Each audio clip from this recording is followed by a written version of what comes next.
Well, good morning, church. I hope you're all having a good Tuesday. We got kind of a gray and cool and drizzly kind of day here in Rhineland this morning. We had almost a tenth of rain last night, and we're thankful for that, but it is a good day, and I hope that you're having a good start to your week so far.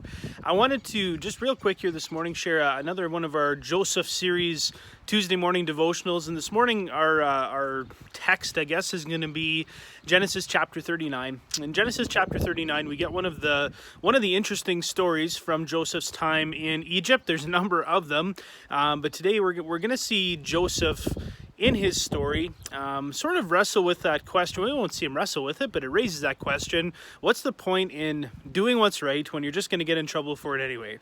You're just going to get consequences. You're just going to get falsely accused anyway. Why bother doing what's right in the first place? We're going to, as we work through Joseph's story today, we're going to see that question answered, I'm going to say, and we're also going to see a view of sin that I think is a good challenge for us to have today as well. Joseph, in Genesis chapter 39, we see the story starting with him being sold into slavery by his brothers. We talked about that last time. We see him bought by a man named Potiphar, who is an Egyptian official, and so he comes into Potiphar's house as a servant, as a slave, and we're told that it doesn't take too long before Joseph is given a very high position in Potiphar's house because he's just a trustworthy guy. Now, he may have been a good worker, there may have been just some solid character things going on, but more than that, we're told that God blessed Joseph and allowed him to be able to rise in Potiphar's house to the place where basically nothing happened in Potiphar's house that Joseph wasn't either involved in or responsible for. He was just a well-trusted servant very, very quickly. Now, Potiphar's wife is sort of the antagonist in this story, I guess you can say, and she looked at Joseph and she said, that's a good-looking guy, because we're told that Joseph was a handsome guy. He was nice to look at.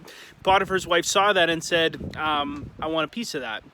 Forgive my little slang there a little bit, but that's essentially what she says, right? And so she works to try to seduce Joseph over a number of different opportunities and times and different things like this, and Joseph continually said, nope, not going to do it, not interested, and eventually there comes a time where it's just Potiphar's wife, and Joseph in their house at the same time. Nobody else is there, and she grabs onto Joseph's robe or his shirt or his jacket or whatever garment that he was wearing and tried to seduce him one more time, and finally Joseph lays out, and maybe this was the 100th time that he had laid this out. We're told that he tells her he's risen to this position of authority and responsibility and privilege in the household. Why would he throw it all away just to do what she's asking him to do? And more than that, and most importantly, he acknowledges that by following through on this, if he were to sleep with her, which is exactly what she wanted him to do, he would be sinning against God, and he was not willing to do that whatsoever. And she kept insisting, and finally we see Joseph taking off his shirt or taking off the jacket that she's holding on to and just running, fleeing. He just gets out of Dodge, right? He understands this is not a situation that is going to end well. I got to get out of here, which is exactly what he does. Now, Potiphar's wife is not to be undone here. She was willing to go this far to try and seduce Joseph. So, what's falsely accusing him and getting him out of the house? What is that to her? And that's exactly what she does. When Potiphar comes home, she explains to him the situation, her version of the situation at least, that Joseph had come to try and take advantage of her. And Potiphar, given the information that he has, is understandably upset, throws Joseph in prison. And in prison, we see this whole situation sort of starting to repeat itself. He is given more and more power and more position and more privilege within the prison because he proves himself to be faithful and trustworthy. And we're told that the hand of the Lord continued to be on Joseph and continue to bless him, even in this circumstance that was absolutely terrible. He was falsely accused in a prison in a foreign land that he had been sold into because his brothers were jealous of him. Joseph's life has not been ideal up until this point whatsoever, but we see God use him, we see God bless him, and it's a pretty interesting thing to watch happen. There's kind of 2 points of application I want to bring out of this, and the first is that answer to that question that I raised at the start. What's the point in doing the right thing if you're just going to get in trouble for it anyway? Why bother? Joseph shows us why it matters. God had blessed him. That's the only reason why he was able to rise to these positions of authority and responsibility that he was able to, both in Potiphar's house and in the prison, was because the hand of the Lord was on him.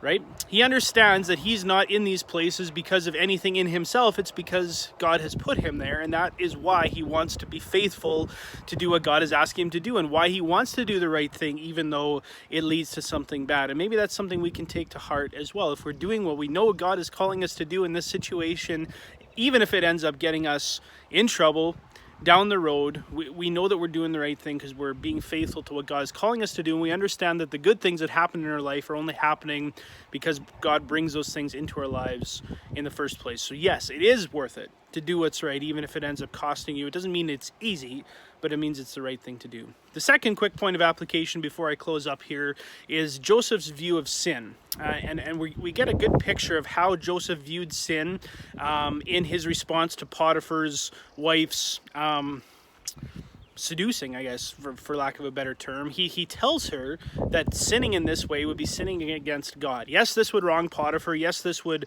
not be the right thing to do to Potiphar's wife either, but more importantly than that, this would be a sin against God. He does not want to drag God's name through the mud here, which leads to him taking some pretty drastic, evasive action, and it raises that question: do we view sin in that same way? Do we see it as something that we commit against God, or are we more concerned about how it affects other people? Now, we should be concerned about the fact that it affects other people.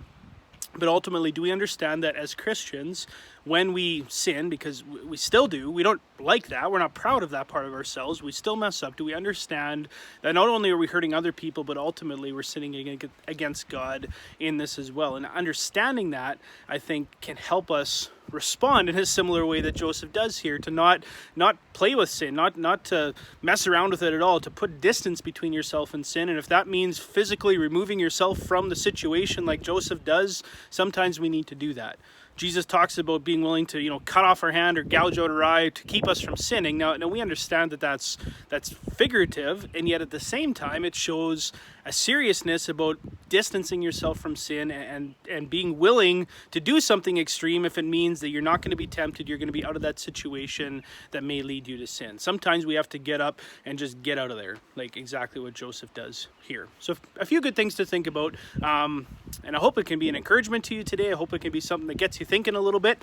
And as a little bit of a bonus, if you watch till this point in the video and you can tell me where I'm standing right now, we will have some sort of a gift certificate or some sort of a prize for you if you can tell me. The first person to comment below this video here and tell me where I am standing when I take this video is going to get a prize. Now, I hope you get more out of this than just the prize, but just something else to kind of mix in there. I hope you have a great day today, and look forward to seeing you all again soon.